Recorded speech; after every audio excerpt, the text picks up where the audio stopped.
Hello fellow travelers and welcome to part 4 of the Baltic trip, country of Latvia.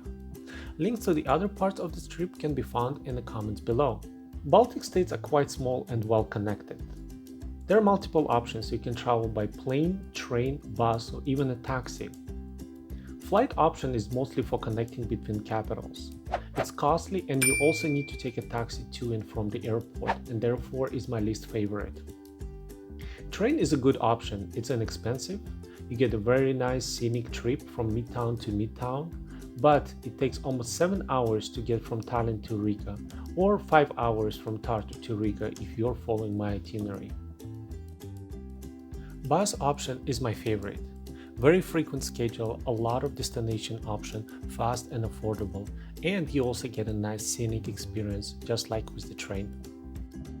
Taxi is another great option, but not the regular taxi. I used gettransfer.com to find the driver with the car. It's available globally and you can even offer your own price. And if you travel in a small group, taxi can be your most convenient option. Splitting between 4 people will cost you about the same as the train. Riga is larger than Tallinn, but just like Tallinn, it's best to stay in the old town.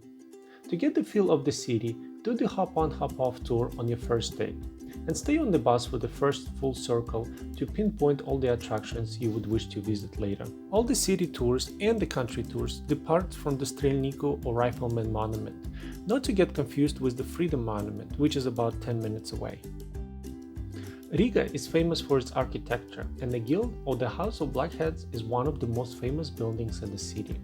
And make sure to come back at night again, you will find it even more beautiful. Latvia has 3 main religions, and all 3 cathedrals will absolutely wow you with something special.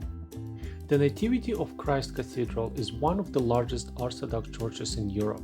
It's located just outside of the old town on the other side of the river, but it's absolute must to visit for its beauty. St. Jacob Catholic Cathedral is located in the old town and very good example of medieval architecture.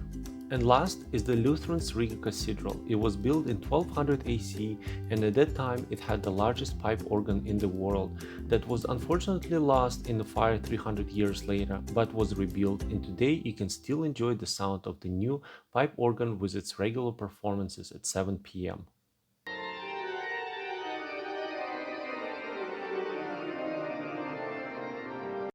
Besides the 3 cathedrals, you must also visit St. Peter's Church.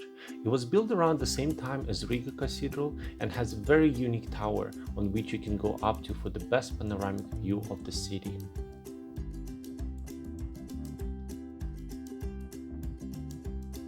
Did you also grow up on Grimm Brothers stories? Then you will love the statue of Bremen town musicians just outside the St. Peter's Church.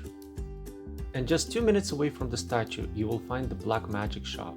It serves Riga's famous black balsam since 1700, and make sure to try the balsam-infused drinks, but unfortunately their pastries were quite disappointing. Do you remember medieval dining experience in Tallinn from my last video? You can have the same experience in Riga in a place called Rozengrals. It offers live music and traditional cuisine. And of course, Baltic and especially Latvia is famous for its amber. But the best place to shop for amber is a small coastal town of Jurmala. It's very easy to be reached from Riga by local train in just 30 minutes. Jurmala is very small but very romantic town with a lot of restaurants and amber shops. If you want to know more about amber and how to tell if it's real, check the link for the amber video in the comments below. And don't rush to go back to Riga. Stay for sunset.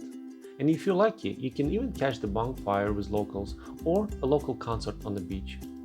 The next part of this trip gets interesting, and I will share with you one of my strategies.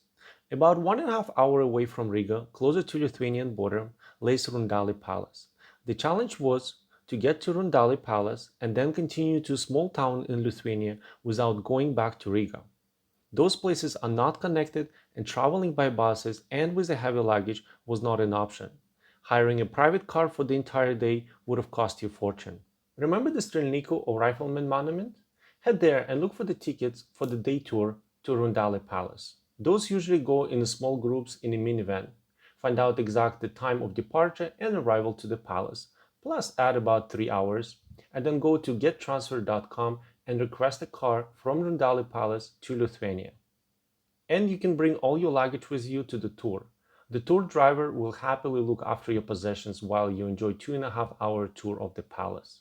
Simple solution that provides you with customized service at affordable price. Why is this palace important?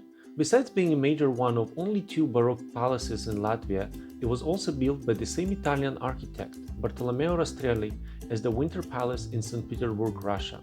One might say it was his trial assignment before building 60,000 square meter grand winter palace in the new capital of Russia. But that's the story for another video. After the palace, make sure to visit the gardens. On the far right you will find a small cafe with a homemade salty soup and a rye bread for only €2, and I guarantee you will want a second cup. If you enjoyed this video, please click subscribe and don't forget to check out other parts of this Baltic trip. You can find the links to those in the comments below.